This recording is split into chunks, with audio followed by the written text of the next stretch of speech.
Blog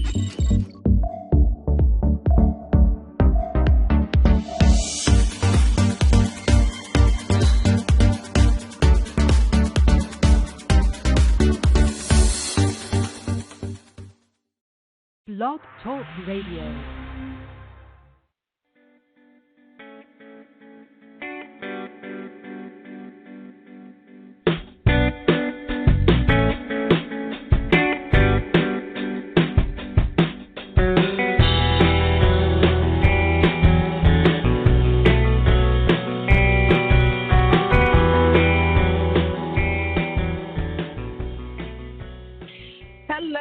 And welcome to the Doctors Are In show here on Psychic Talk Radio Network. It is me, Dr. Rose, your favorite host. This is the show where we discuss and take your questions on tarot, numerology, Vedic mantras and practices, as well as anything and everything psychic, spiritual, hypnosis, meditation, energy healing, psychic development, and so much more. We also will be doing free mini readings today. Mini readings and guidance live on the air. So you want to make sure that you call us and let us know that you have a question and you want to speak with us. Our number is 714-816-4628, and then you press that number 1 to get into the question and answer queue. Again, that number is 714-816-4628. Don't forget to press the number 1 to get into the queue. And today's topic, we are talking about, what are we talking about today? We are talking about 10 techniques for overwhelming fear, stress, and anxiety. This is part 1 of the 10 techniques that we'll be covering for the next couple of weeks. But before we get to that, let me do a couple of introductions. So I'm Dr. Rose, and I love talking about all things psychic. I'm an intuitive certified life coach, and I have a passion for mythology. I love to befriend, invoke, communicate with, and work with divine beings from different traditions. But most importantly, I love to take my psychic knowledge and skills to help others, just like you, to have true transformation in your life. So welcome to the show. And joining me, as always, is my fabulous co-host, the founder and executive producer of Psychic Talk Radio, Dr. Dax. Dr. Dax is also the founder and president of the Tarot Guild, which is in its 16th year. He's been a radio personality for 10 years now, as well as a certified tarot master, numerologist, life coach, and professional hypnotist. And here he is, Dr. Dax. How are you doing, Dax? Great to be back on the air with you. It's great to be back on air with you, Dr. Rose, as always, here on a Friday. Yeah. It sounds like you need a little more coffee, though. You didn't even remember it was part 1 of 10 techniques for overcoming fear, stress, and anxiety. I sure did. It's so funny because I was doing something at the very last minute when we were talking before the show, and when the music started, I looked. I said, "Oh, okay. I have to pull up the script, right, for the introduction." And when I looked, I was like, "Oh my God, I haven't pulled it up." So I'm like, typing really fast, trying to get. I'm like, "Where is it? Where is it?" So, yeah, I definitely need some coffee. Yes. I've just been kind of distracted. This has been my week. Let me first start off with that, and then we'll go right into it. I've had a real tough time this week, and I don't know if you saw my Facebook post when I was talking about, this year just sucks. I'm like, this is just a sucky year. All the stuff that's going on. And part of it was, I had been watching the news. Like I sit and watch the news with my mom for a few minutes, and then I, usually go to my room and do something else. But what I find difficult, maybe we can talk about that today, is that how do you, everything is so up in the air right now, right? Like, are we talking about we're going to stay at home for the summer, for the fall? What's going on? Like, what's going to happen here? Everything is so much up in the air. And Forever. When I had problems. I know. Is this the new thing now? But I was trying to figure out, how do you envision something, like when you're trying to manifest something and you want to be clear, you have to have a clear goal and you're trying to visualize. But how do I visualize? Like I was thinking, if I'm attracting a soulmate, so what am I doing? We're both shopping in the grocery store. We have our masks on and we see each other across the room. Like, what is that? Or or we just touch our elbows. Like, what do we do? Like, what do I do here? So I was really upset about that, but I since rested and, kind of got back to myself. But I was just thinking, like, what does the future look like now? Like with all this wearing the mask and only going out for essential, outings. And I'm like, gosh, how do you create in something like that? Like, what do you do? So maybe we'll touch base on that, somewhere today. Yeah, I've actually heard, some of the doctors and scientists on the television. I've heard. Can you hear me? Yeah, I can hear you okay. now. You went out for a moment. Yeah. Okay, yeah. I'm sorry, folks. We're having technical difficulties today. You never know with Blog Talk. It's hit and miss sometimes. That's right. But what I was saying was that, I've been, seeing on, or I should say hearing on television, some of the doctors and scientists, this is the new norm. I'm like, oh my God, that is not true. It is it's such BS. Folks, it's a virus. It goes through a bell curve and then it goes away. Yeah.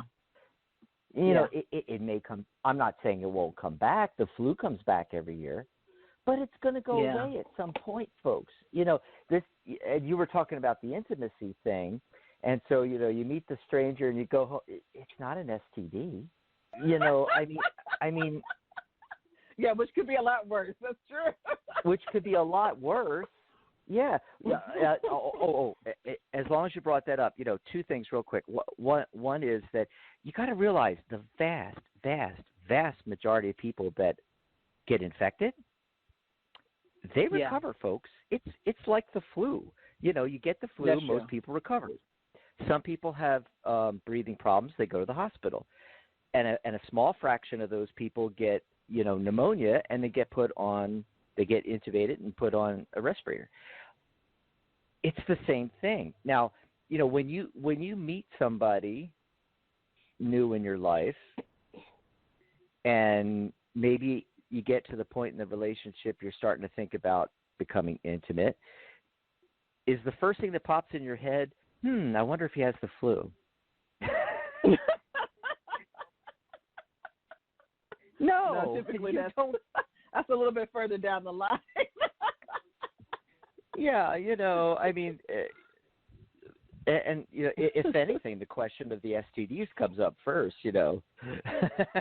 Have you been tested? True. I mean, because there's a gazillion of them. This is going to pass, folks. It's going to pass. People are not going to stand for it dragging on forever. I mean, we're going to have – they're already starting to have riots. Well, not riots. They're starting to have protests, which will eventually become riots if they don't, get us back to normality. I mean, a lot of this is overkill. We've had 34,000 people die. That's very tragic. But in the same period of time, we've had 60,000 people die from pneumonia from the flu. Not to mention, we've had 39 million people infected with the flu over the last 3.5 months. How many people have they tested? I mean, it comes out to, 700,000? It sounds like this huge number when actually 39 million people have gotten the flu. By the way, Dr. Rose, in the same 3.5 month period, January, February, March, and halfway into April, 140,000 Americans have died from smoking. Oh, wow. Does anybody notice that? Does anybody have a hue and cry? Hey, let's close down the entire country. We got to get people off smoking. You don't hear that. Some people think it's self-inflicted. That's what I mean. That's what I imagine. What people I understand that. would think of that. Not that that's acceptable, but yeah. Right, but you got to put things in perspective, folks. I mean, I know we're talking apples and oranges.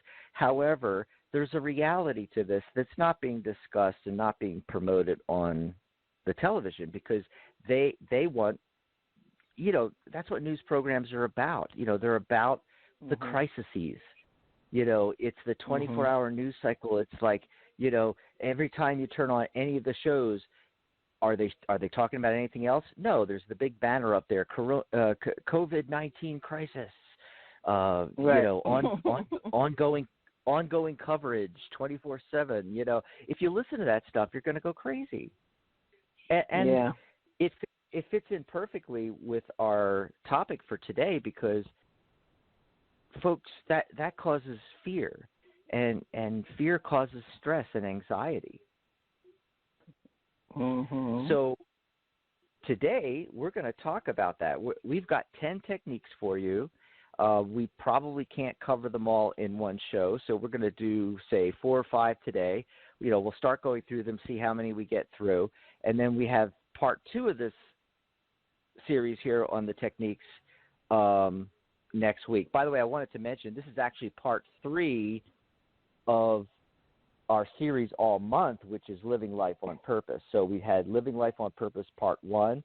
Last week we did Living Life on Purpose Part 2, Taking Advantage of Troubled Times. And today is Part 3, the 10 techniques, and next week will be Part 4. So we're actually in a 4-part series in addition to this 2-part series. I know it's confusing. That's why I didn't put Living Life on Purpose in the title Part 3, because then it would say, and Techniques Part 1. Everybody would get really confused there. But it's all interconnected, and I suggest you go back and listen to the last 2 shows, especially last week's show, because what we discussed in Part 2, Taking Advantage of Troubled Times, sets us up for this. Okay, so the techniques we're going to go through over the next 2 shows are at the most 5 minutes. They're really, really fast, and they come from several different disciplines, neurolinguistics and energy healing, and a bunch of other ones.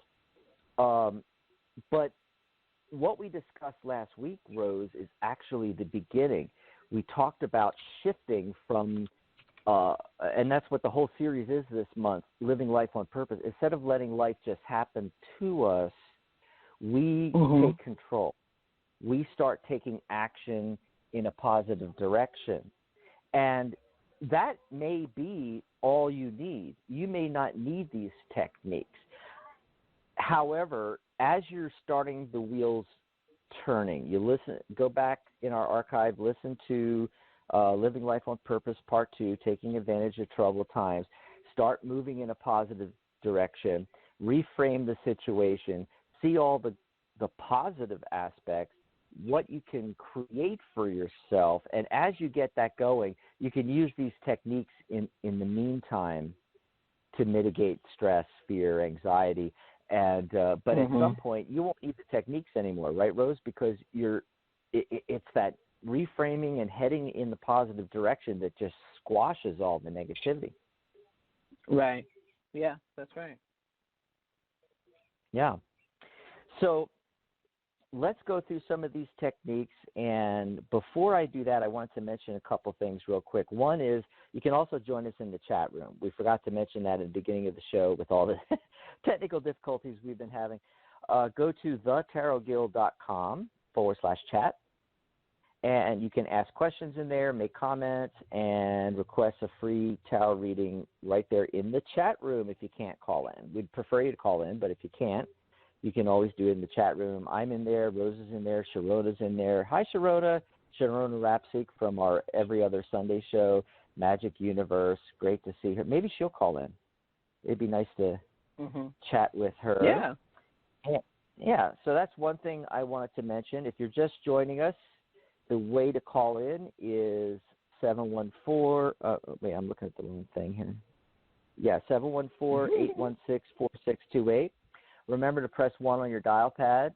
That lets us know you want to be live on air, and you can call in, ask questions, give comments. Maybe you have a great technique for stress, anxiety, fear, or you can ask a question for the tarot.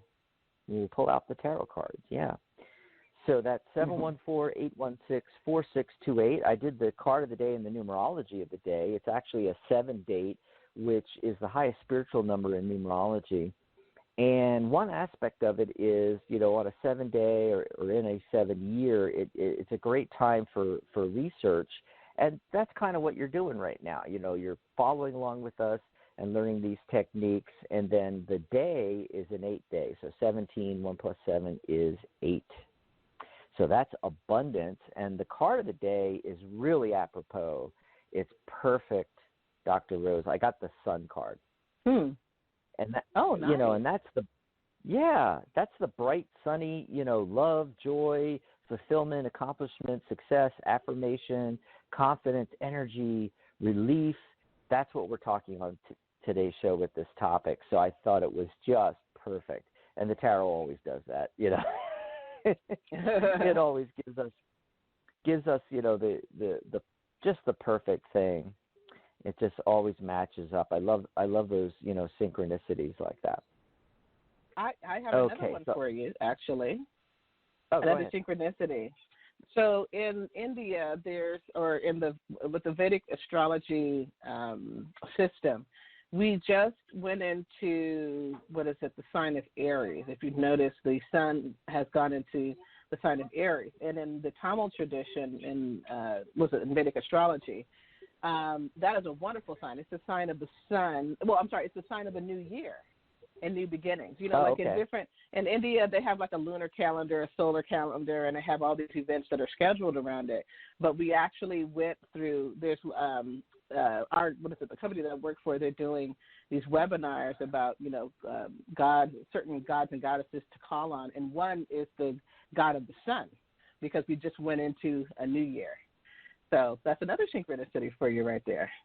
And that's always a good thing. It's like, Aries, you got energy, you're going to, go for what you want, you create your goals, and, Aries is like, whew, on its way. Yep. So awesome sauce on that. And let's get into some of these techniques. First, as a prequel to these, is I want to talk about breathing a little bit, because a lot of these techniques involve breathing, Dr. Rose. And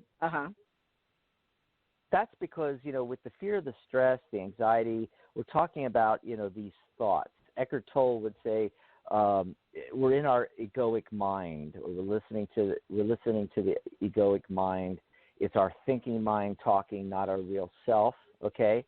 And one way to escape that thinking trap is to get back into the body. And breathing, and you know this from your Vedic practices, that breathing is like the main thing that gets you back into your body. And as Eckhart Tolle would say, it's like getting back into the now. It brings you into the now. And so a lot of these techniques will involve, breathing, and, either before and or after, and then the technique itself. Okay, so let's talk a little bit about proper breathing here. We'll say take a deep breath, and most people, when they take a deep breath, Rose, they just inhale deeply, their chest expands, but it doesn't really fill the lungs completely. And so what I want to suggest is, and it doesn't matter if you don't remember this stuff and you're having an anxiety attack, just do the technique, however you breathe. But if you could think to do it, do belly breathing. So the way you do belly breathing is you're not going to expand the upper chest. You're going to put your hand on your solar plexus, on your belly. That's why we call it belly breathing. And as you inhale, your diaphragm goes down and draws into the lungs. Stomach expands out. So you're going to breathe in, and your stomach expands out. And that inflates the lungs more fully. And then also do it on a count, either a 3 or 4 count. So you would breathe in, 1, 2, 3. At the top, hold it, 1, 2, 3. Breathe out slowly, 1, 2, 3. Hold it at the bottom, 1, 2, 3. And actually, I went a little bit fast there. You want to try to go slow. 1, 2, 3. Inhale, hold it at the top, 1, 2, 3, like that. I'm sure you've probably done that yourself, Dr. Rose. Yeah, definitely. It's really calming.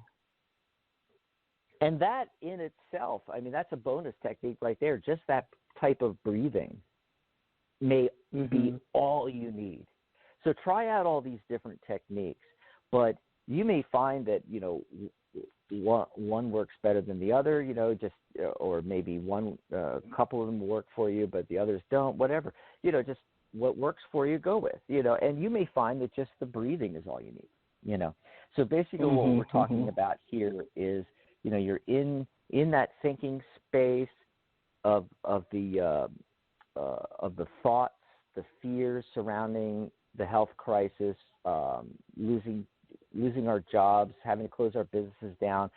When is it going to end? When are we going to reopen? When are we going to be able to go back to work? And that may actually go into a lot of from fear into a lot of stress, anxiety, which is actually a future-based thing. And you have to think about that because, the future hasn't happened. Things from the past we can feel, as well as think about, but the future hasn't happened yet. So you want to get yourself out of the thinking space. And who knows, it might be so bad that you may not notice it, and then suddenly it hits you, and you're suddenly in a panic attack. So what do, right? So technique number one is the 3-2-1 technique. You're basically going to take those 3 breaths we were just talking about and use your 2 hands across your body. Explain that in a minute. And then 1 minute of observing your breathing. And when you're observing your breathing, it's just your normal rhythmic breathing, not your the breath technique that we were talking about. That's for deep breaths, okay? And so this is what you do. You take 3 deep breaths using the 3-2-1, 3-2-1, 3-2-1, 3-2-1, breathing technique, the belly breathing. So you take those 3 breaths, then you cross your hands, cross your arms, your hands across your chest, like you're giving yourself a hug. So you're putting the opposite hand on the upper shoulder of each shoulder. So you're reaching across your chest like you're hugging yourself. And this is called bilateral stimulation. You're stimulating both sides of the body. There are 2 hemispheres in the brain, and each one is connected to the opposite side of the body, and the body is bifurcated right down the center as far as your how your nervous system works, okay? And what we found is techniques that involve bilateral stimulation are really, really powerful. And they use a lot of different kinds of these techniques for post-traumatic stress, for instance. So you're going to take your 3 breaths, cross your hands across your chest, hug yourself, do the bilateral stimulation. And then what you're going to do is you're going to close your eyes and you're going to pay attention to your breath for 1 minute. You're going to focus on the breath. And like I said, this is a return to your normal rhythmic breathing. And you're just paying attention to the nice, slow, easy, in and out, type breaths. And it's a good idea to close your eyes when you're doing this. So I would start that at the beginning. Close your eyes, take the 3 deep belly breaths, cross your arms across your chest, put your hands on your shoulders, and then focus on your slow, low, rhythmic breathing for 1 minute. Now, if you want to, set a timer so you know a minute's gone by. And what I would do is I would set the timer in the beginning for 70, 75 seconds. That'll give you enough time to do the 3 breaths, cross your arms over, and then start paying attention, focusing on your breathing, and then the timer will go off after a minute then. And, that technique, so simple, right, Rose? It may not alleviate all your stress and anxiety and problems, but it's a very good start. It's putting you in the driver's seat. In fact, all of these techniques, Rose, that's the whole idea. instead of just letting life happen to you and having no control, instead of just letting the fear, the stress, the anxiety go on. This puts you in the driver's seat. You're living life on purpose now rather than letting life happen to you. You're using these techniques. Heck, if you need all the techniques, use all of them. But everybody's going to have a favorite that works best for them. So technique number 2 is, just checking on the time here. Okay, so technique number 2 is the 5, 4, 3, 2, 1 technique. So, I'm sorry, I got a big FedEx truck going by right now. Give me just a second here. Let the truck get out of the way here. So the first technique is 3, 2, 1. The next technique is 5, 4, 3, 2, 1. Okay, so what are we going to do? What are we going to do? As always, we're going to do that deep breath. Take a deep breath, and then what you're going to do is you're going to look around. Look around in the room that you're in, and notice 5 things that you can see. Just name them off. You could say it in your head, but it's even better if you say it out loud. Look around, notice 5 things you can see, and then notice 4 things you can feel. Name them off. Notice 3 things you can hear. Notice 2 things you can smell. Notice 1 thing you can taste. And then take another deep breath. Very simple technique, but it works really good for panic attacks. There's various versions of this, Dr. Rose. One is that you name 5 things, like look around you, name 5 things that are red. 5 things that are red. And this engages both your conscious and subconscious mind, because your subconscious mind is taking in all of the data, the millions and millions of bits of information from your 5 senses, whereas your conscious mind is only focusing on 5, well, actually it's like 7 plus or minus 2 bits of information. And so it brings both of them into use in order to do the technique, and it takes you out of the thinking process, you see. That's how it works. Okay. Yeah, so that's the 5, 4, 3, 2, 1 technique. Okay, number 3, reorienting yourself. This is physicality. It's kinesthetics.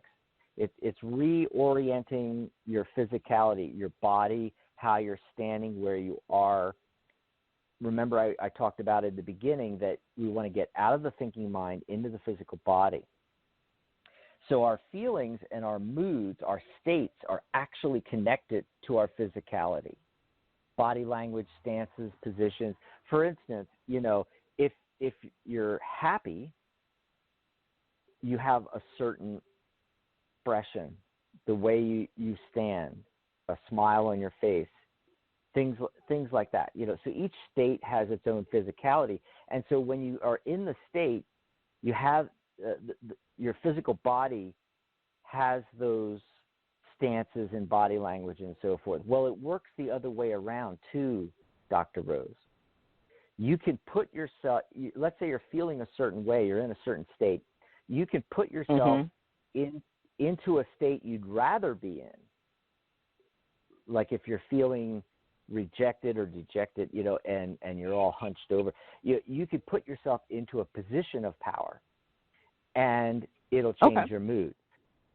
So the body language shows the mood you're in, but also you can, on purpose, put yourself into the body language and stances and positioning and put yourself into the mood.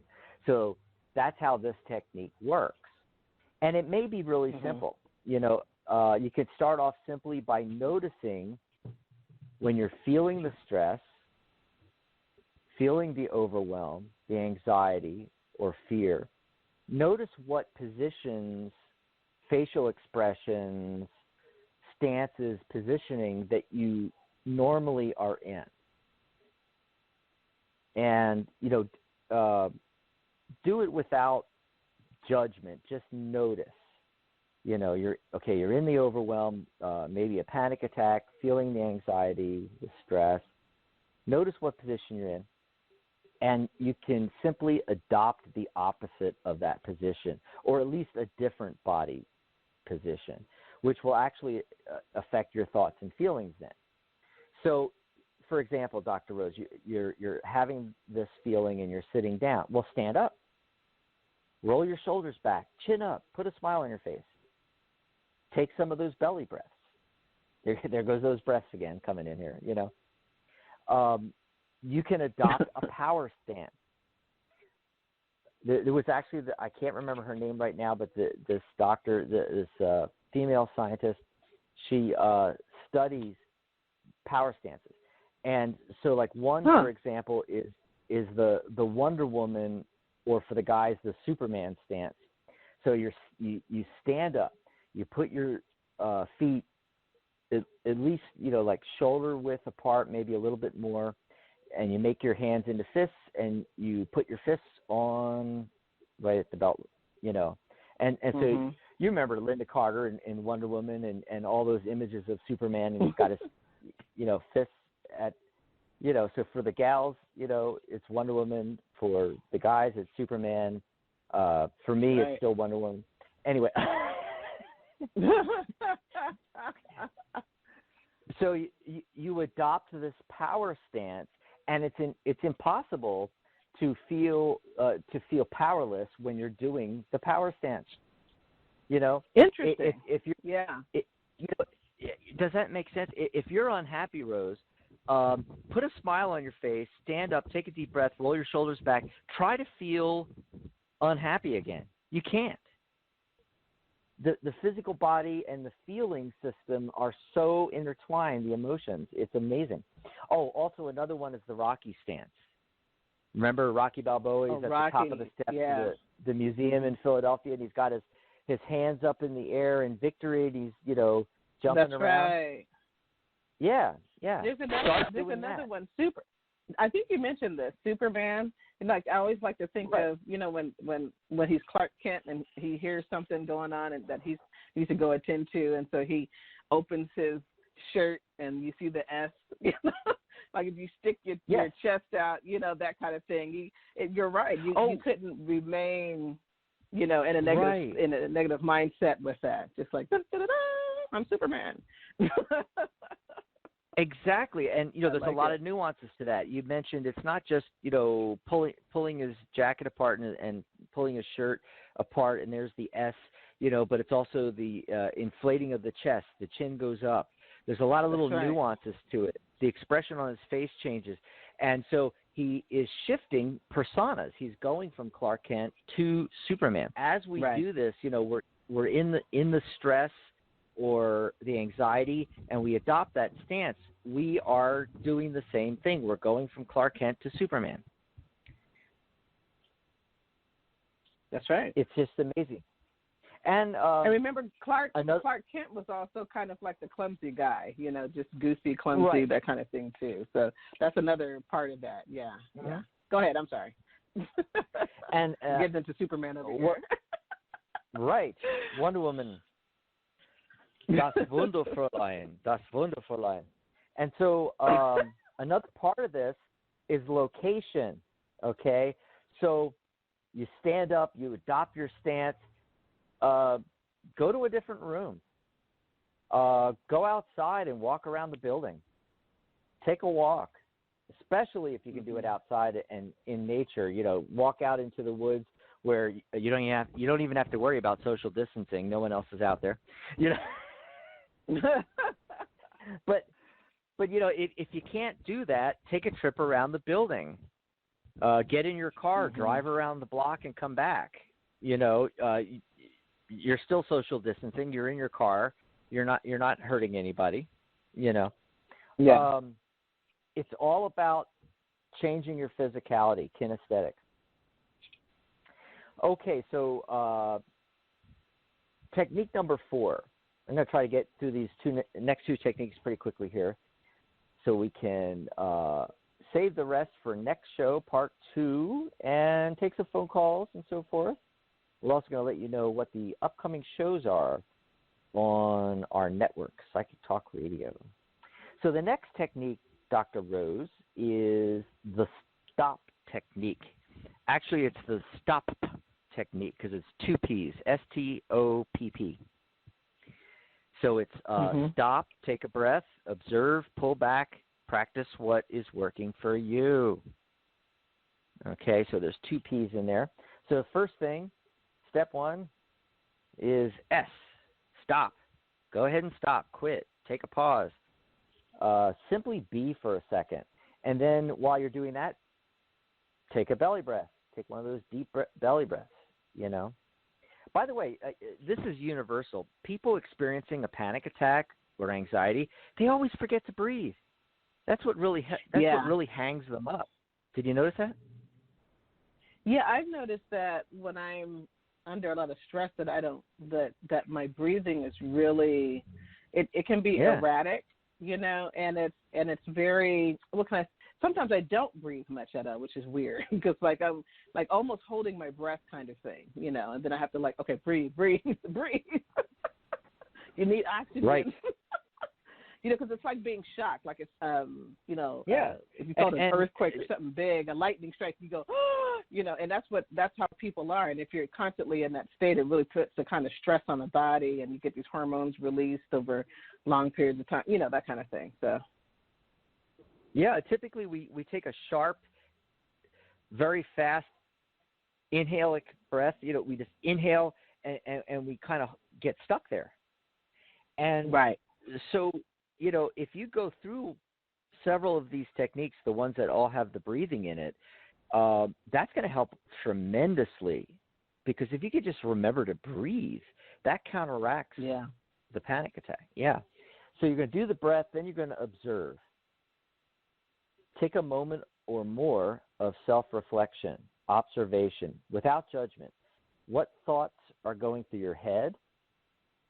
Mm-hmm. What is it I'm actually reacting to? And by the way, I have a technique from Eckhart Tolle, the famous spiritual teacher, and it's going to go right along with this. I think we're doing that one next week, though. But about this, you know, observation. This is very similar to Eckhart's teachings, you know, getting into the now. So observation without judgment. What thoughts are going through your head? You know, just say to yourself, what thoughts are going through my head? What is it I'm actually reacting to? Right. What feelings am I having? What's the feelings? Not just the thoughts. What's the feelings? What sensations are going through my body? Okay? So that's part 3 of the STOPPP, observe. Then the first P is pull back. Pull back and stop believing the self-talk that's paralyzed you in the past or now, and confront yourself with an affirmation or a mantra or with the truth. What's another way of looking at the situation? Okay, so that's the pull back. And now that you've stopped, taken a breath, observed, and pulled back, what advice would you give yourself? Just think about that for a moment. If you were another you, what would you tell yourself in this moment, in this situation, with those feelings, sensations, and thoughts that you observed? And then lastly, practice. The last P is practice. Stop. Practice what has worked from previous stop session. That's another thing too, is that, you know, you go through these different techniques. You got to keep doing them, folks. You know, and it'll build up over time. It might not. All these things, I think, are going to give you a reasonable amount of relief. And, you know, some of the techniques in the future, we're actually going to use the SUDS scale, subjective units of distress. It's like when you go in the hospital or the doctors and they say, okay, on a scale of 0, no pain, and 10, the worst pain you've ever felt in your life, like childbirth, where are you on a scale of 1 to 10? So with the anxiety, the stress, the fear, you know, on a scale of 1 to 10, you know, where are you, basically, okay? And so, you're going to get down, if you're up at a 9 or an 8, you're going to get down to a 4 or 5 with any of these techniques. Continuous use that's really going to allow you to get more relief from this. Although certain individual techniques are more powerful than others, like next week we're going to be doing EFT, Emotional Freedom Technique, an energy tapping, meridian tapping technique, and that works like 100% of the time and usually instantly. You might have to go through a couple, 2 or 3 rounds of tapping, which will take all of 5 minutes, folks. Okay. So, yeah, practice what's worked from doing the STOPP and the rest of the techniques that you're practicing here, And then lastly, we're going to do, I think we're going to stop after this one, Dr. Rose, because it's already 11:40. The time got away from us, but we had a lot of technical difficulties in the beginning there. We're going to do technique number 5. Technique number 5 is bilateral stimulation. Remember, I mentioned that in one of the previous techniques. It was the 3-2-1 technique where you put your hands across your body and put your hands on the opposite shoulder. It's like the upper arm, like you're hugging yourself. And that is a form of bilateral stimulation. Okay, so this particular technique, though, is, do you remember those stress balls from like the 80s and the 90s? Right. Yeah. And you'd squeeze the ball. There was other things, too.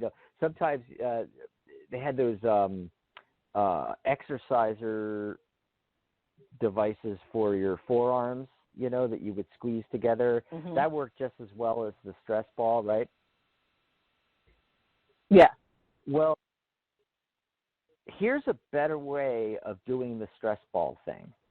And what you do is you take the ball, or it could be a beanbag, rubber ball, an orange, an eraser, a small stuffed toy, even a crushed ball of paper, or your car keys, or even your cell phone. What I'm getting across here, or trying to get across, is that you don't need a special tool. You don't need that was the thing about the stress ball back in the 80s and the 90s. I used to laugh because, we all had something we could use. You didn't need to go and spend $10, $20 on the stress ball, or $40 or whatever they cost, Right. Just use whatever is at hand. Look around you. What's around you that's small enough, and you could toss it between your hands. And so that's what you're going to do. You're going to toss the ball or the eraser or your cell phone or whatever. Well, maybe not if it's, the new iPhone and it costs you $1,400, but, find something that you can toss between your hands. And then what you're going to do, and this is interesting because you're going to close your eyes and you're going to say in your head, or out loud if you want, a setup statement, kind of from tapping, from EFT that we're going to do next week. You're going to do the setup statement. You're going to acknowledge the fear or stress, anxiety, and then after you acknowledge it, you're going to talk about how you can shift it. So you get your object there, Dr. Rose. You're passing it between hands. That's the bilateral stimulation. You're stimulating each side of the body in turn, which creates a dynamic loop. It goes up one side, like your left side, into your right hemisphere. Then the ball goes to the right hand, goes across the body, up through into the left hemisphere of the brain, and that's bilateral stimulation. And then you're going to say to yourself, even though I am stressed, I can create calm. Even though I am stressed, I can create calm. I can create calm. Nice. Even though I'm stressed, I can create calm. And you can word this any way you want to. For instance, you could say something like, even though I have anxiety right now, I can create calm. Even though I have anxiety right now, I can create calm, and so forth. Even though I have a sense of overwhelm, I can handle challenges. Even though I have a sense of overwhelm, I know that this too shall pass. or something like, even though times are challenging now, I am deeply loved and care about myself. Even though the world is very difficult now, I am deeply loved and care about myself. Even though times are challenging now, I am deeply loved and care about myself. So you just do that setup statement from EFT while doing the bilateral stimulation. And then we'll get into EFT next week. That is number 6. Energy psychology, tapping, meridian tapping, emotional freedom technique. It's called many different things. And we'll get into that. We also have one called the power word. Then we have from NLP the spin technique, which is another kinesthetic submodality shifting technique. And then we're going to do Eckhart Tolle's awareness and the now, getting back into the now and how that'll just knock out the stress. We'll be talking about that. And I'm going to have a guided visualization for you, too, which you'll be able to play anytime you want. That's right. That's right. Nice. So there you go, folks. Try those techniques. Let us know how they're working for you, which ones work better for you. Are you having a great success with using these first 5 techniques that we gave you? We're going to give you even more powerful ones next week. In addition, I hear rumor that Dr. Rose is going to have a mantra for calm that we're going to let you know about as well. And contact us. You can find us on Facebook. You can email me. All my contact information is on my page on the Tarot Guild site, thetarotguild.com/Dax, or on psychictalk.net/Dax. Dr. Rose, you'll find her on there as well, psychictalk.net/Dr. Rose. It's actually the letters DR Rose for Dr. Rose. So it's psychictalk.net/Dr. Rose. And you can find us on Facebook on our groups, Psychic Talk Radio, the Tarot Guild. Find our groups there on Facebook, join our groups, and you'll see us posting and commenting and things like that there. And you can contact us. I'm Dax Carlisle or Dr. Rose Wilkerson. I think on Facebook it says Rose Wilkerson, Rose. Yeah. It's just Rose Wilkerson, yeah. Yeah, mine's Dax Carlisle, right. DAX Carlisle. Yeah, and so just, click on there, send us a message, let us know how these are working for you, or if you have any questions. If you want to call in on next week's show, maybe you have a great story. You try these techniques, something's happening, and you can tell us what was going on and what techniques you applied and how it worked for you on next week's show when you call in. How's that, Dr. Rose? That sounds fantastic. Yeah, it'd be great. So we have some folks that have been holding on the phone lines, Dr. Rose, but we still have room on there. I think we might be able to take more callers too. So if you're kind of on the fence as to whether to call in or not, go ahead and call in, because we take the calls the order that they come in, 714-816-4628. Remember to press 1 on your dial pad as soon as you get through, so we know that you want to be live on air. 714-816. You can also comment in the chat room and ask for a reading in there as well. Okay, so real quickly before we go to our first call, I want to ask everybody to tune in tomorrow for Tarot Today Radio with Mary Brown and myself. We're doing a show on tarot correspondences. Do we really need them? And plus having open lines all show long with tarot mini readings. That's Saturday, April 18th, tomorrow. And then on Monday, it's Wisdom of the Soul, followed by Compassionate Light, Healing, and Guidance. And Catherine, on her Compassionate Light show, is doing a series of shows. This is actually part 3 of the Abundance Mindset. And that's kind of apropos too.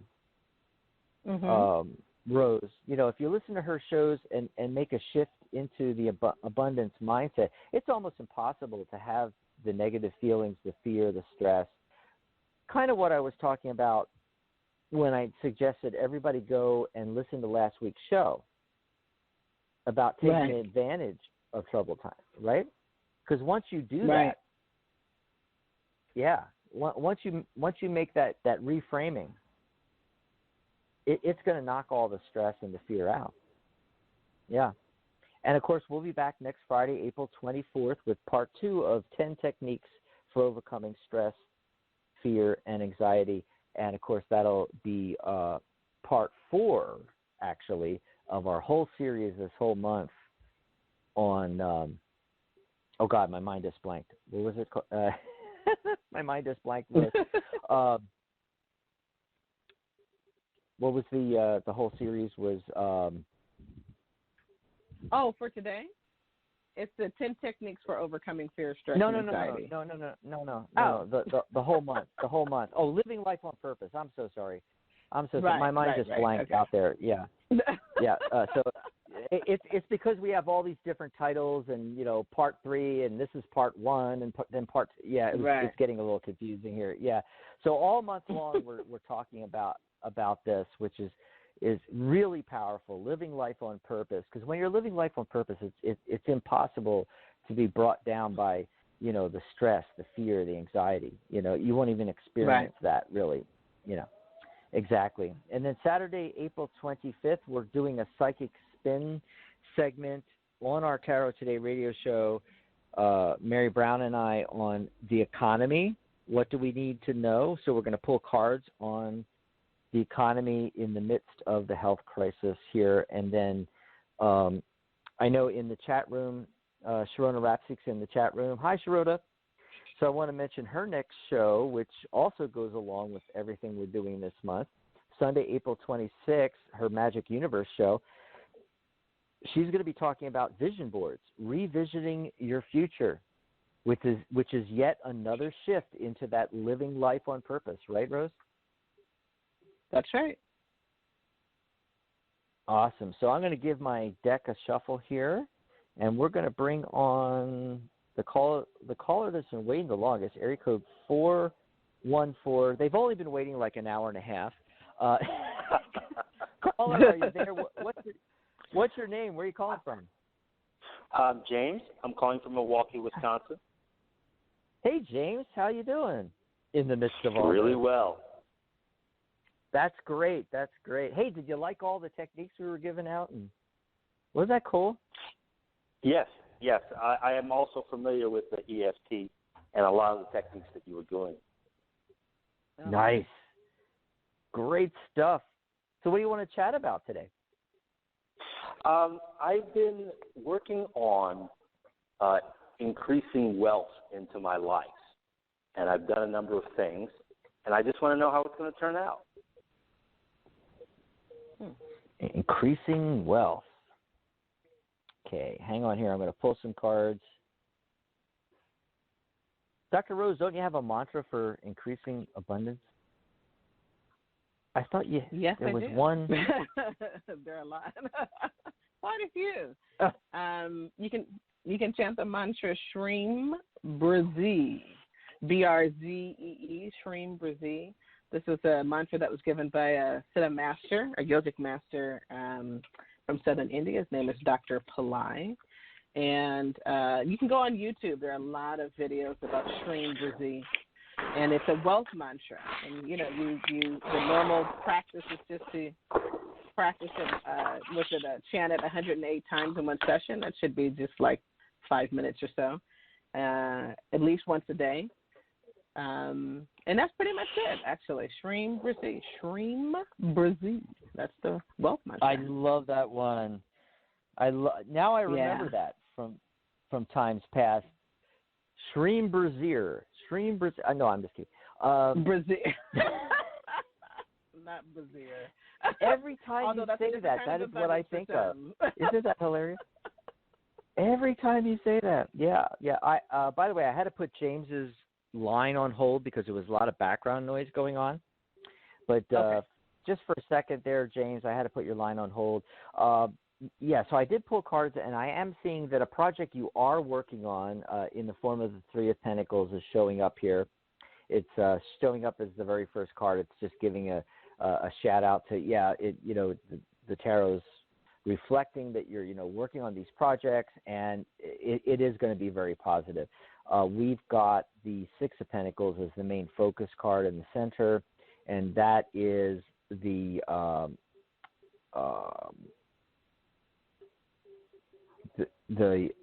God, what is the word I always use for that?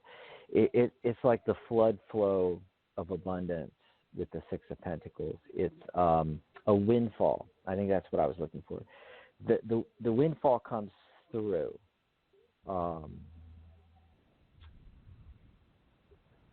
It's a card of good fortune, and so financially things come through with this project that you're working on right now. We also have the Eight of Swords. 8 is the number of abundance. That's another clue here that this is going to turn out really good for you. Now, when you look at, it's funny because a lot of the 8 cards, not a lot, but a couple of the 4 8 cards in tarot, plus there's the ones in the majors. There's card 8 and card 17 reduces to 8 as well. They're all, the number 8, the number of abundance. But Rose, some of these cards, they don't look like abundance. They don't look very promising. Like the Eight of Swords, where she's blindfolded, she's bound, and surrounded by swords and kind of, in. And I don't know, when we bring you back on, I'll ask you, James, I don't know if you're feeling that at all, but even though it looks kind of bleak initially here, it is still a card of abundance, but it's giving you a clue that here you have an abundance of swords, but there's too many. Swords are thoughts and ideas, and you're being trapped in by having too many. You need to get to that single thought, that single idea, something you can really focus on, which actually is showing up in the Page of Wands, is showing up where he's focused on it. I'll get to that in a minute. But to finish up with this card, when you look at the traditional Waite-Smith version of the card,